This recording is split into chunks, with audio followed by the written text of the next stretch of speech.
Isang magandang araw pong muli sa inyong lahat at welcome dito sa aking channel at Ronski TV.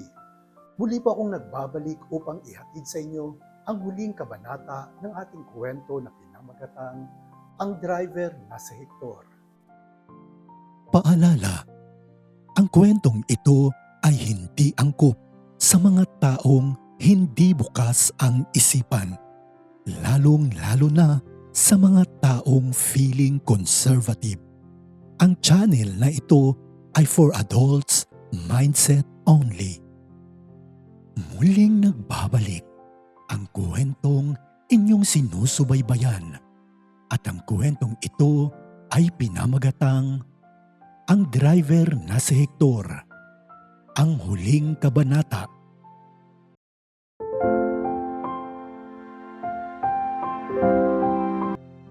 Mula noon ay naging mabuti na ang kanilang samahan at mas naging malalim pa ang kanilang pagiging matalik na magkaibigan hanggang sa lumipas ang 1 taon at naging maayos at mas malapit na sila sa isa't isa.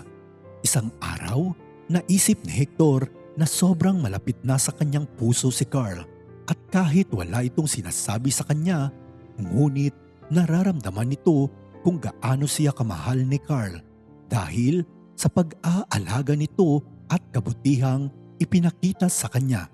Kung kaya't naging rason ito upang mahulog ang loob ni Hector kay Carl. Inaamin din naman ni Hector na mula nang sila'y magkakilala ay naging malapit na sa kanya si Carl at naramdaman nito ang pagiging isang mapagmahal na tao sa kanya ni Carl. Isang araw, naisipan ni Hector na bigyan ng sorpresa itong si Carl. Niyaya niya ito na lumabas at pumunta sa isang restaurant. Pumayag naman si Carl at doon ay dinala siya ni Hector sa isang restaurant na nasa may gilid ng dagat. Kumain sila doon at habang kumakain ay nag-uusap din naman ang dalawa. Tinanong ni Carl si Hector kung bakit naisipan nitong yayain siya at lumabas upang mag-date, sabay sabing, "Alam mo Hector, masaya ako ngayon kasi hindi ko to ine-expect.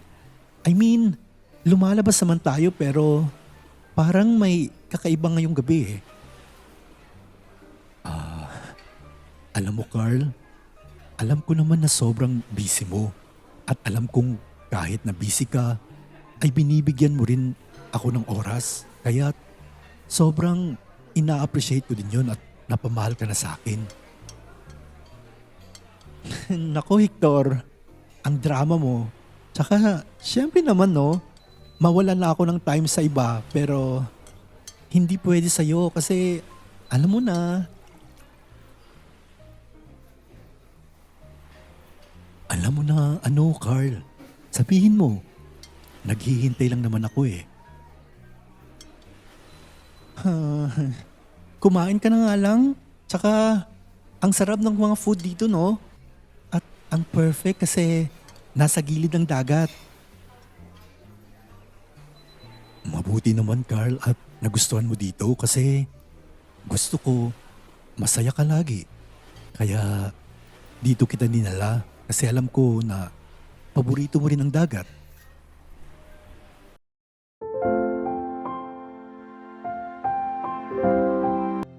Lumipas ang ilang minuto hanggang sa tuluyan na nga silang natapos kumain.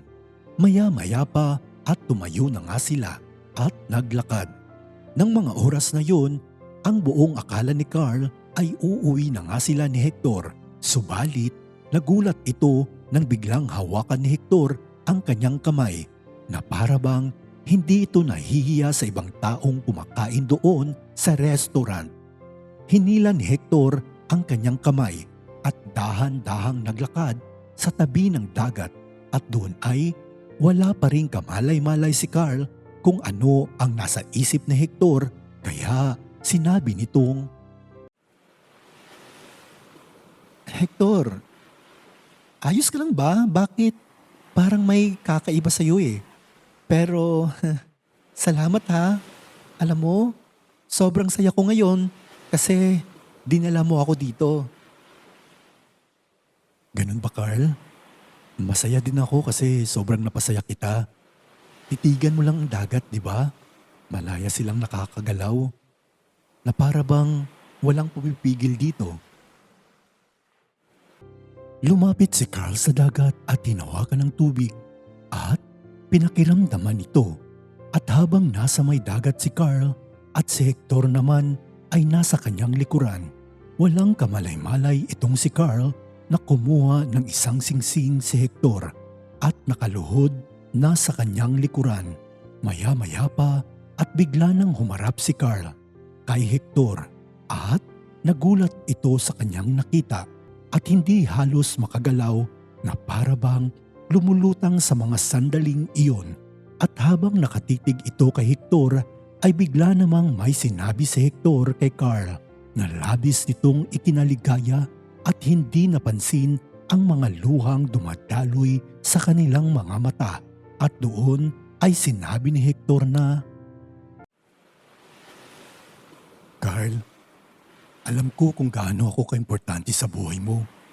At alam mo rin kung gaano ka kaimportante sa akin. At kahit hindi mo sinasabi, alam ko na mahal mo ako, Carl. Kaya gusto kong malaman mo na mahal din kita. Sana tanggapin mo ako bilang iyong kasintahan. Tinatanggap mo ba ako, Carl? Naku, Hector. Siyempre naman, no. Wait lang. Seryoso ka ba? I love you, Hector. I love you din, Carl. Mahal na mahal kita. At ayoko na mawala ka sa akin. Promise ko sa'yo, Hector. Hindi ako mawawala sa'yo. Mahal kita. Sobra, Hector.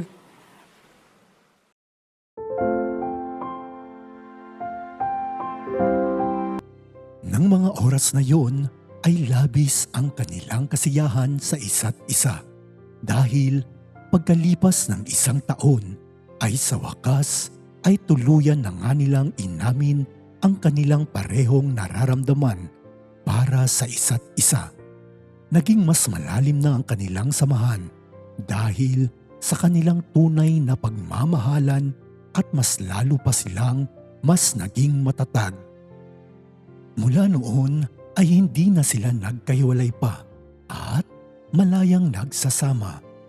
Kung kaya't ipinakilala naman ni Carl si Hector sa kanyang mga magulang at labis ang kanilang pasasalamat dahil sa walang pag-aalinlangan na pagtanggap sa kanilang relasyon.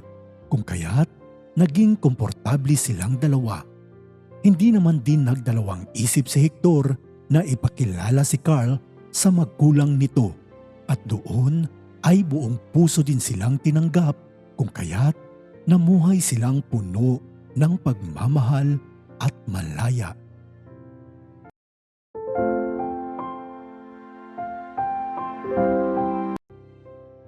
Maraming salamat po sa inyong walang sawang pagsubaybay. At dito'y nagwawakas ang ating kwento na pinamagatang Ang Driver na si Hector. Abangan niyo po muli ang mga susunod pang kwento dito mismo sa inyong paboritong channel at Ronsky TV. Huwag niyo pong kalimutang mag-like, mag-subscribe at mag-share muli. Ako po ang inyong Kuya Rons at maraming salamat po.